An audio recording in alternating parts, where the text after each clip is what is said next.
doing fine, really well. Really well. Good. Does it feel strange to be back?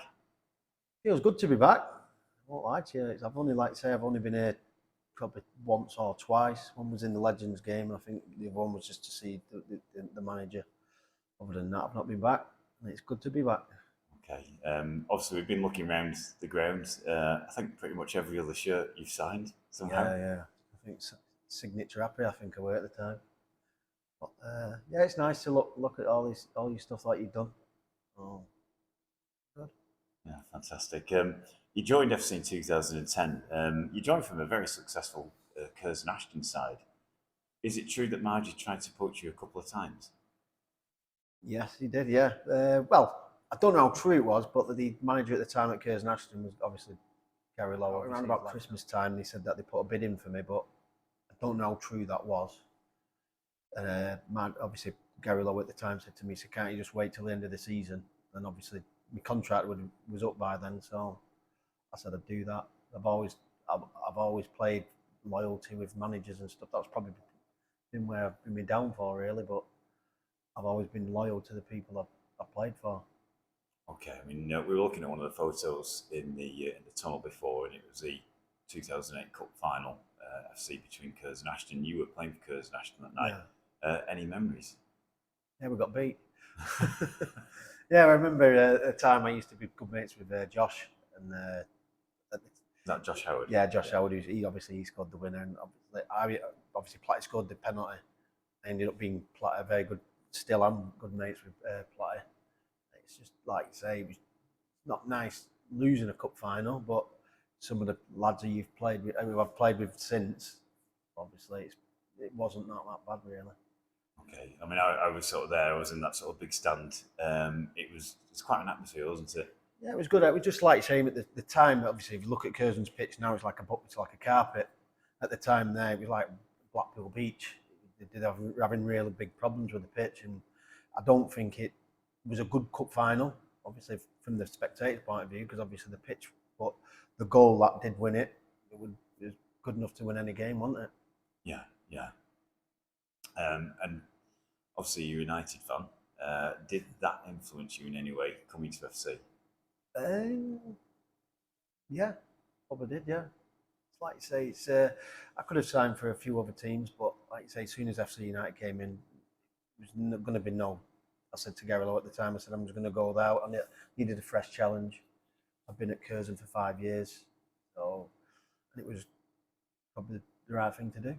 Yeah, I mean, in terms of sort of like, it's a different experience in front of playing in front of a huge crowd, and you said you never were motivated by money; you were more about the challenge. Yeah, it's like you say, I played before I went to Curzon. I played for Woodley for 5 years there. Like you say, I don't know on record how many goals I scored for them. Like you say, I scored, I think it was 211 for Curzon, and I felt like I just needed a fresh challenge.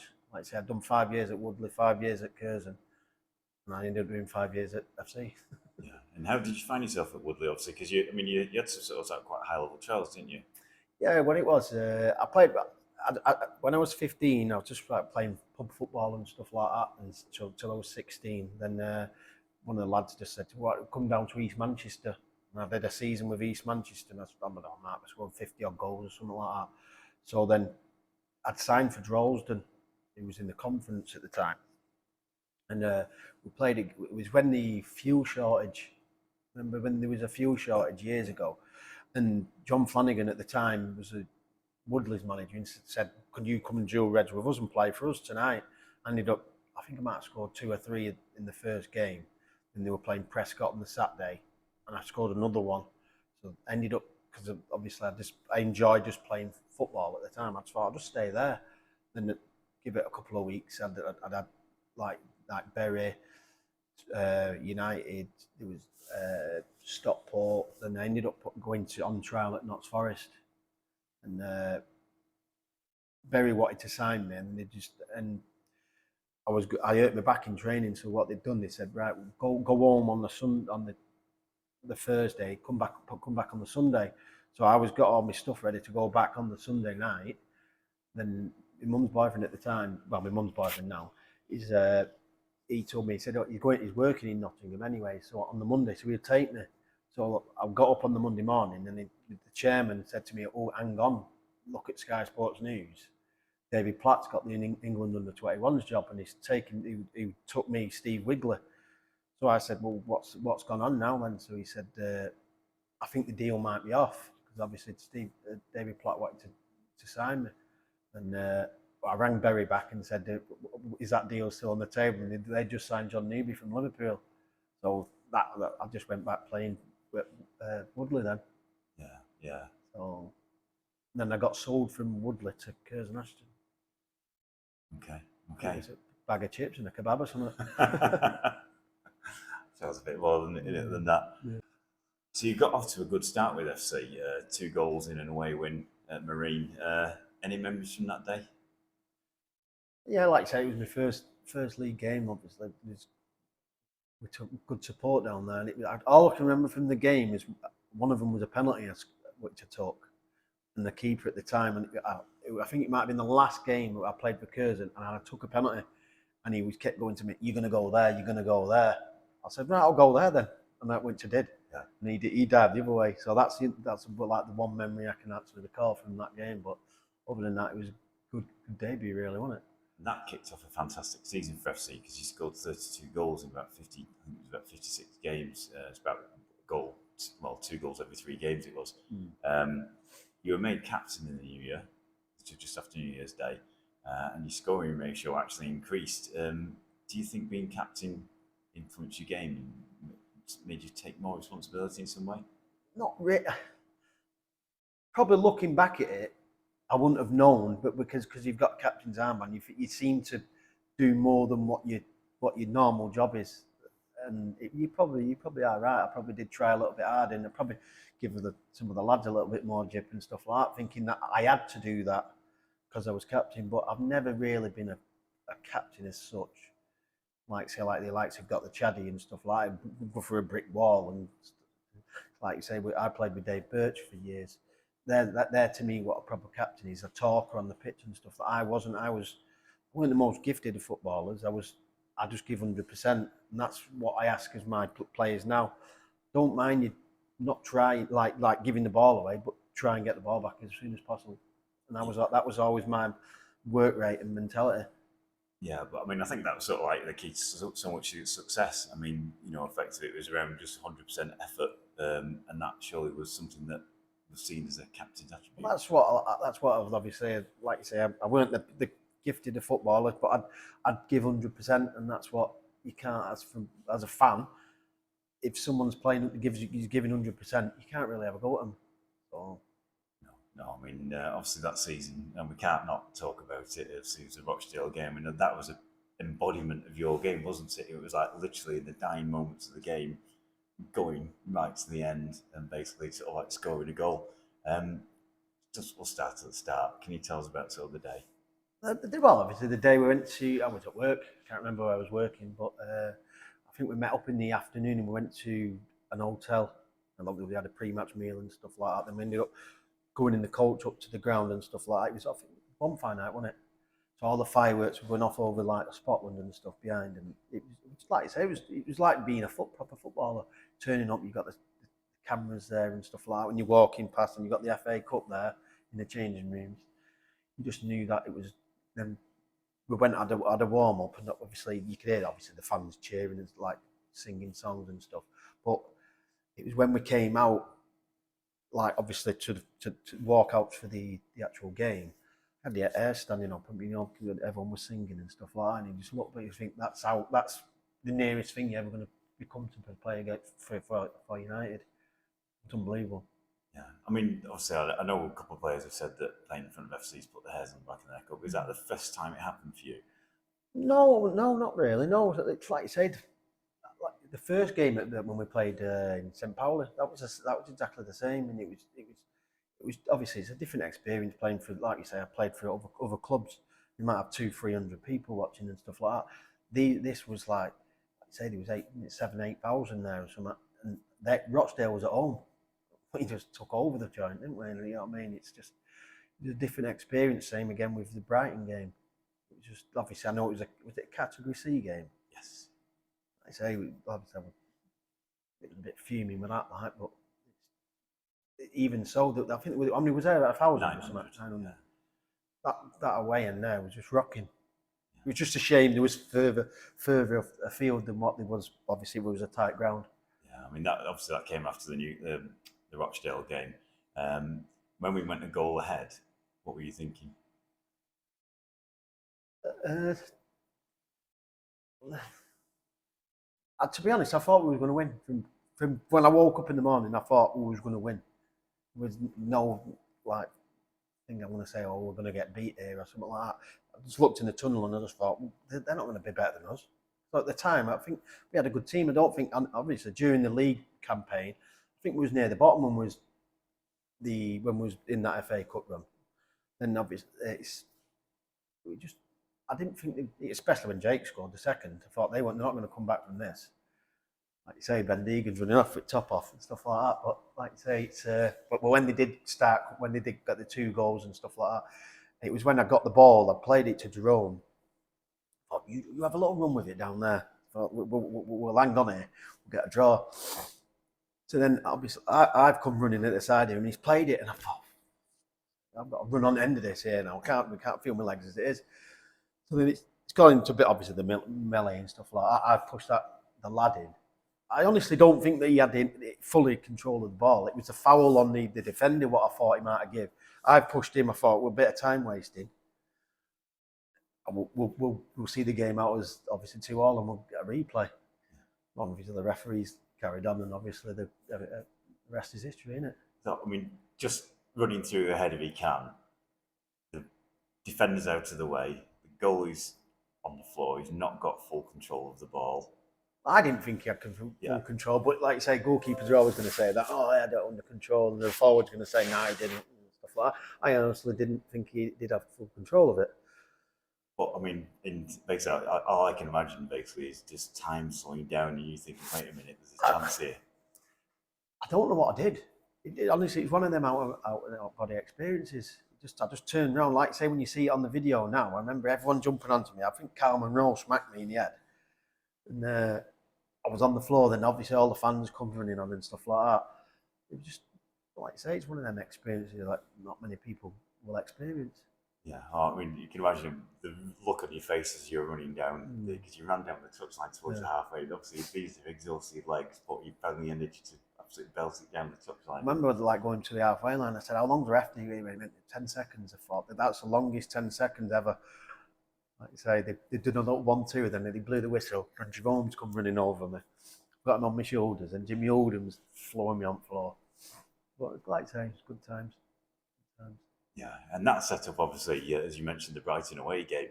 I mean, it was long. That was just as good, the Brighton game for me. It was like you say, we went with a long journey down there. Like you say, it was just a shame weren't at the new ground.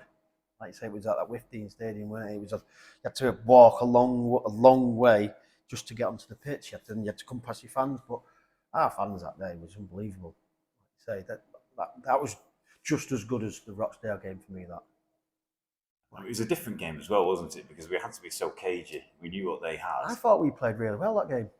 Like you say, I know there weren't many chances in the game and stuff like that, but Carlos on that day was unbelievable. Like you say, Nicky Platt, like you say, scored again, 2 goals in the FA Cup. Like you say, but I thought I did well that game. It was a fact that was. I think it weren't match of the day. It would have been the FA Cup highlights and stuff like that. And I think you remember Nicky Weaver going on about it. Like say, it's always nice someone talking about you and stuff like that. And Mike Norton, and obviously he held the ball up. He said he was a nuisance all game and stuff like that. And it just it's nice to be appreciated and stuff like that. Yeah. Good. I mean, especially when obviously Sam Ashton saved the penalty as well. But I think if Scotland had got sent off, I think we'd have won that game. Yeah. I mean, I think we're more than holding our own. I mean, the goal itself, obviously Carlos did some good work down the right hand side, fizzed the ball in. I think with his left foot into you, and you basically had your back to goal near the penalty area.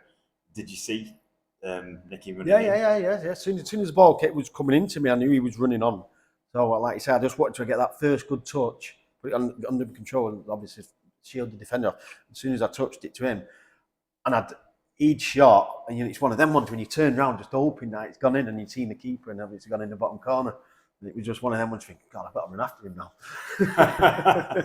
Season, we were quite far down in the league, and obviously we just like climb. Got to the playoff final against Colwyn Bay. You weren't able to make it. You were sent off. Can you tell us a bit about that? Another sending off. That's that time.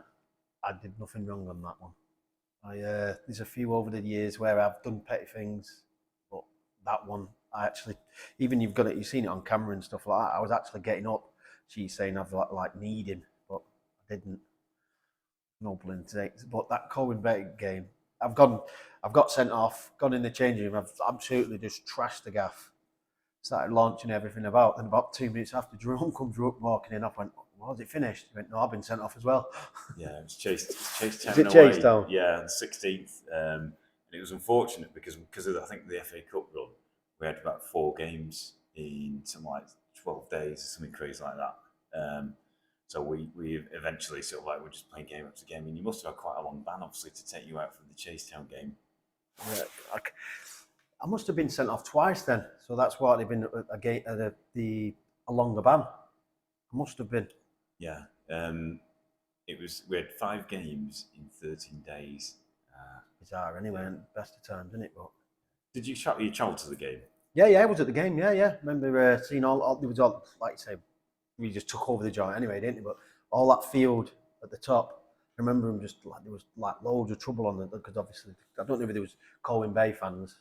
There was like loads of security in the middle of it. But did they score right at the end then?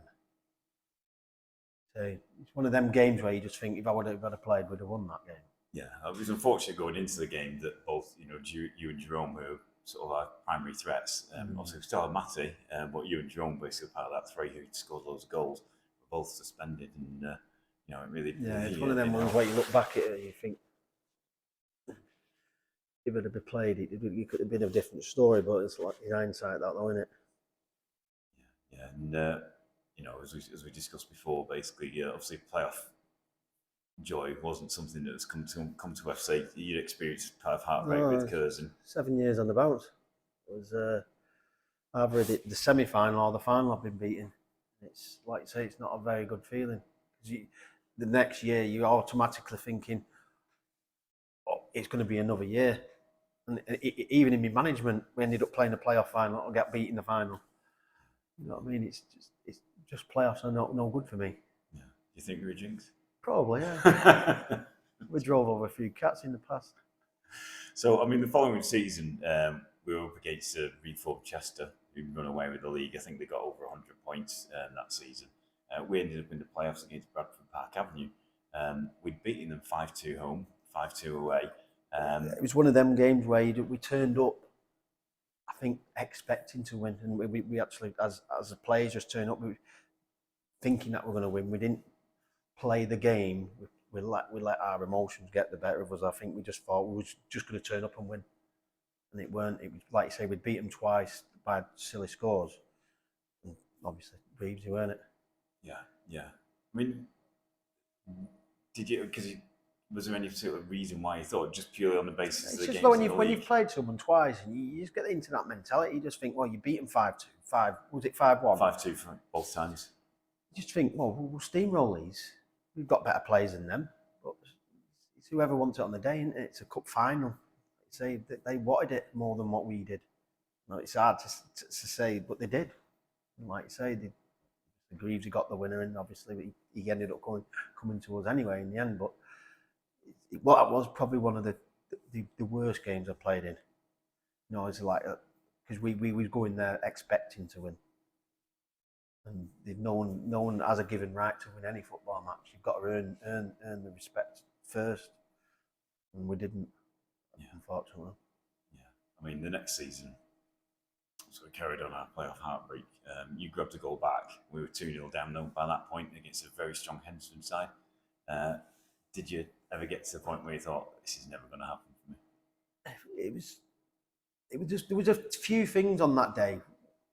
What we didn't really like. Margie had put a player in who we've picked up on halfway going there, and he turned up with a load of McDonald's, and I just thought he was a supporter. Didn't know this kid. I think he might train once with us or something like that, and I played him. Obviously, he put Jake Cottrell on the bench, and I was like thinking, Jake's our engine room. And after about 10 minutes, I think he swapped it, but it was already 2-0 down by then. The game's over, basically, innit? And obviously, we pulled the goal back, and we just couldn't get that next goal. We tried and tried. It just wasn't happening. And at the time, you can't give 2 goals away. Was it you that hit the crossbar as well? Yeah. Yeah, because I remember that went straight up in the head, didn't it? Yeah. Yeah. It was, like I say, that's what I mean. It was a good game because my mum and my missus never really came to. Well, my missus never. She came to the Rochdale game. That's probably the only game she's ever been to, and that one. And obviously, I scored, and that's one. I think it might be my profile picture actually on my WhatsApp. I think it was running down the main touchline. Obviously, that's a good picture, obviously with the fans and stuff like that. But other than that, there was another one. There was playoffs, get beat again. It's heartbreaking. Got 2 chants, Norton Rifles, and he's not from Gorton. Do you ever sing either of them to yourself at quiet moments? No, not really, no. But I used to years ago, yeah. Just like you used to go to the pubs and stuff like that around Staley Bridge, because that's where I'm from. You have a FC fan and you comes on, he's not from Gorton, and you just think, and you start singing it with him, having a bit of a laugh and stuff like that. But other than that, no, not really, no. But it was a funny story. It was in the playoff final, another playoff final, we got beat for New Mills. We were playing Isle of Man away. And I was walking on the pitch before all the fans come in, and one of their stewards, he started singing it. So I'm thinking, yeah, who's this? Next minute, he's not from God. They come and having pictures of me and stuff like that. That was nice, like knowing that people are leaving in Isle of Man actually knew you. So that was a nice thing. Yeah, you've not got them tattooed on you? No. Tempted to? No. Speaking of sort of travels, we've played some interesting pre-season friendlies. Any stick in your mind? The one we went to Germany when we did Dresden. That was obviously we went there. We played a game, didn't we? Was it Babelsberg? Babelsberg. Yeah. We played them. Obviously them.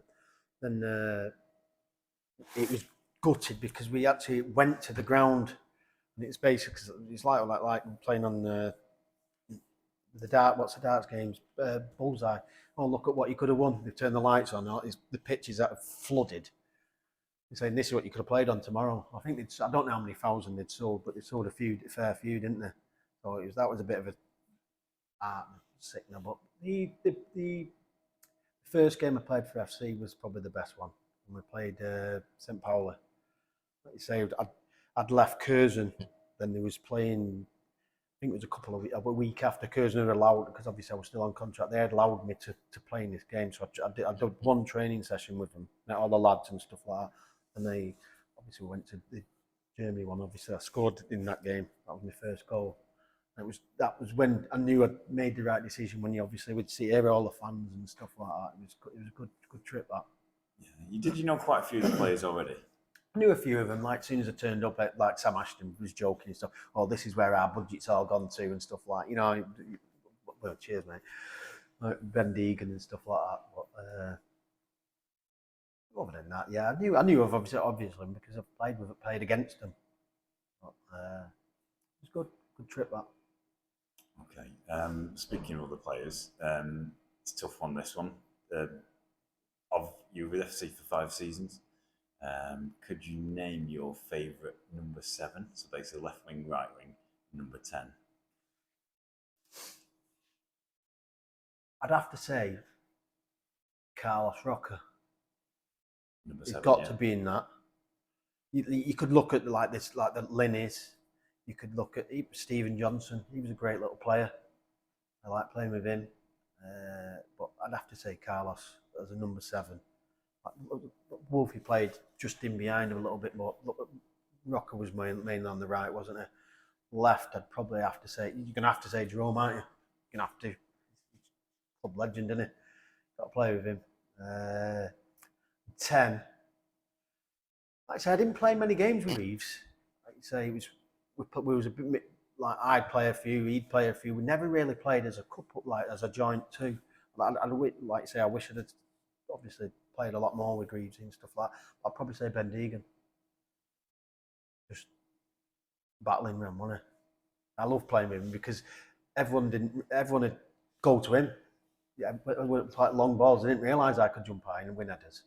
I'd be flicking them on, and obviously it's a Jerome and thingy, and he was taking like the two centre halves because he'd think, oh, he's a big lad, they're going to hit it to him. When obviously the keepers were kicking it to me, I was flicking them on. Like you say, but I'd say them three. Okay. It's interesting to that. It's because there's so many players you could have picked. It does, like you say. I wouldn't, like you said, obviously, like Wolfie, but he played a little bit deeper. There's been a few, haven't there, over the years? But I'd have to say them three. One of the things that characterised your playing style was being in the right time at the right place. Do you think that could be coached in, or was it just something you think people just have or they don't have? I think it's a knack of just being in the right area. Like I say, if you look over all the goals I've scored, I've probably scored one or two good goals where you'd actually say that was a good goal. Probably say Charlie in the playoff semi-final. Other than that, they're all 6-yard tap-ins or headers and stuff like that. They're not where I class it as a good goal where you could like goes in off the post or goes in off crossbar. And mine are all like tap-ins. I'd rather score a tap-in than 10 tap-ins than one wilder. Yeah, well, I mean, it's about getting in front of your man, isn't it? It's like say, it's just. I always say to my players now, I go when they're putting a cross in and you're sat on the edge of the box. If they head it out and you score a wilder, you might score 1-2 a season. If you keep getting in that box, you'll score loads of tap-ins from 6-yard box. I'd rather score 10 load of tap-ins. Same end product, innit? So moving on, sort of 14-15 season, we were playing at Staley Bridge. We were playing by Spartans, and you got injured by the goalkeeper. You were both going for a 50-50. I remember it. It was, you don't need to say it was a horrible challenge by him because he went two-footed over the ball, and you'd think, I mean, he didn't even get sent off, did he? I don't think he got a card, did he? Usually, I'm one of them ones that I'll go in with a keeper, I'll smash a keeper and stuff like that. And I'll laugh in a joke, I'll go, you've got to smash a keeper. But I honestly didn't hear the whistle. And everyone goes, well, why have you gone in for it? It was like 60-40 in the keeper's favour. And I honestly didn't hear it. And obviously, I've gone in with this challenge. I remember just going round a few times because it was wet. I span. And that's probably the worst pain I've ever been in. I thought I looked down as soon as I think it was Vinny who come to the hospital with me. We've gone in the ambulance and stuff, got stretchered off. Gone in the ambulance, they've took all my sock. They've said you broke your leg, and I just thought I can live with a broken leg. And I got to the hospital, and obviously I got upset, and like my missus said, I don't think it is. And the doctor came out. As soon as he seen it, he went, yeah, you broke your leg. And it wasn't. I'd had a scan and Mark the physio here, and he said, I'll get you a scan. So he said, I was at where was I? I was at a scare fest with Mrs. was on crutches, and he phoned me. He said, have you sat down? I said, yeah. He said, you've done your posterior cruciate. He said, you probably won't play again now. He said that'll probably be, it takes a lot to come back from this. He said, with your age and stuff like that. And obviously I broke down and stuff like that because all I wanted to do is play football.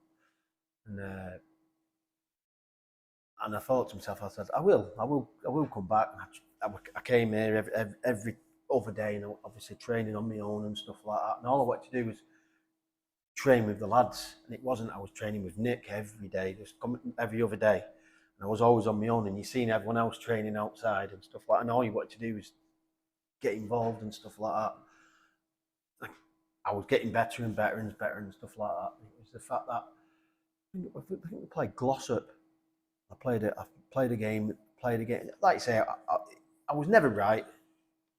I was always running with a limp and stuff like that. I think we were Chesterfield we played in the FA Cup, and Margie didn't put me in the squad. And that's when I knew I had to. It was my time to leave from then, because he brought Rory Patterson back. No disrespect to Rory Patterson, but he brought him back without him even train a couple of times or something like that. I just wanted to be on that bench, to obviously knowing in my mind and my mindset that I'm on the right track. And obviously, because I didn't play, I thought that's going to be the end of me that year. Yeah. And like I say, looking back at it, I wish I didn't. I wish I stayed and obviously carried on, because it's, as a footballer, like you say, I always wanted to be the leading goal scorer. Obviously, like you say, I could have stayed here for another 2 seasons after that, and I could have smashed that goal record and stuff like that. And that's what I got more gutted about, that I left when I should have stayed. Yeah, I mean, it was a really bad injury. I mean, did you actually have surgery on it? Yeah. I had, I can't remember what they did, to be fair. I ended up, laddie, Dale Johnson, obviously, he ended up signing for us. He knew someone who worked at Blackpool, or was it Blackburn? It might have been Blackburn, actually. And he knew the physio, not the physio, the surgeon who they use. And they do so many non-league players or something like that. So I ended up going, and he ended up doing it. I was out, I think it was about 6 months, 9 months in the end I was out for, or something like that. But I may as well have broken my leg, because I'd have been back quicker. You know what I mean? It's one of them. He said because it was a posterior, it's a back one. It weren't like the front one. Like I say, he said it was a worse. It was like a car crash, really. But I shouldn't have really gone and keeper then, should I? So when you left FC, obviously it must have been a tough decision to go. You went to play for a number of other clubs. How many games approximately did you clock up after you left FC? Like you say, after my injury, it weren't. I'd say I left here after the Chesterfield game. Then I went to Curzon and seen the remainder of the season out. Then after that, I said to my missus I was going to just retire. Then I just didn't want to play football. I think I might have done 6 months and not played. Then Jody Bannon rang me up at Ashton United and said, would I come and help them out for a game? So I played a couple of games for them. Then I actually signed for Hyde United. But I didn't actually play a game. I actually signed for him, agreed with him. Then Chris Wilcox at Glossop rang me and said, would you come there? So I ended up going to Chris Wilcox only because I'd been with him at Woodley in previous years. So it was a funny story, because we ended up playing Hyde United in one of the league games. And so, obviously, as you do, you go in the clubhouse before the game. All their fans was in there. And they were throwing fake £50 notes with my face on it, because they thought that I'd gone to Glossop for money, and it wasn't actually that case. They just kept launching 50s at me, and we ended up winning 1-0, and I scored the winner. And they were throwing 50s all on the pitch, thinking, well, you've only just gone for money, and it wasn't the case. And I did them for a year. Then I went to Avros with Army, who used to play here. This is a good Paul Armstrong. Yeah, Paul Armstrong. So I went there because that's a bit of a club that's coming up on the rise. Then it's a good club. They're doing good things there. Like you say, Jake Cottrell's there now. Obviously, Kyle Jacobs had been there. Grant Shenton's there. Like I say, there's some UFC players that have played there in the past. It's like I say, it's a good club that's coming up on the horizon now. Okay, and speaking of clubs coming on the horizon, you're managing New Mills now with Dave Birch. Yeah, me and Dave, like I say, I played with Dave for 15 years or something like that. And he's, like you say, he's one of my best mates. It's always good to go into management with him, enjoy it. Like I say, we've had one full season, obviously, without COVID and stuff like that. We had 2 seasons where they just give teams on points per game and got promoted and stuff like that. But the first full season was last year. To be honest, I loved it. Played a couple of games, scored a couple of goals. Like I say, got beat in the playoff final against Isle of Man. That was away at the Isle of Man, wasn't it? Yeah, it was away at Isle of Man, and it's hard to take because, like I say, 7 years on the trot as player, and then I got beat as a manager. Like I say, then this year it's been a tough season for us this year because you're just getting your best players are getting cherry picked. No, as a manager, as a selfish manager, you want to keep these players and go again and like think, yeah, we'll win the league. But as a friend and you want them to do well and you want to play at the highest level, don't you, and stuff like that. So we've just started picking up now, getting a settled squad, and I think, like you say, we'll push on this year, like the second half of the season. So hopefully we'll do all right. Are you enjoying the challenge? Yes, yeah, I'm enjoying it. It's a good club, New Mills. It is good reign too with the chairmans, and obviously they give us free reign. Let us just do what we want, really. And whatever he asks for, they'll give it us and stuff like that. It's a really good club to be at. So, like you say, we've been tempted to go other clubs, manage other clubs higher up the pyramid, but like you say, we've stayed loyal. It's like as I was a player. So, will you be playing again? I played actually this season. Yeah. I don't really want to. Just if players are injured or suspended or something like that. But I can't be coming at 42. Legs won't take it. And so the final question, Mike, and it's been a pleasure to listen to you. Have you got anything to say to the FC fans? Just obviously thank everyone for being obviously nice to me when I was here. And obviously it's so nice to hear your song sang over the terrace. It's unbelievable being at this club. Obviously, I wish you all the best, and hopefully you can get up through the playoffs this year. Obviously, I missed them. Just hopefully you can win one this year. Norton managed to get the ball up to right. Norton's moved into the penalty area. Goalkeeper Lillis has lost it. It's Norton! Incredible! 4th minute of stoppage time, and the non-league goal machine has surely put FC United of Manchester into the second round of the FA Cup. He plays for FC!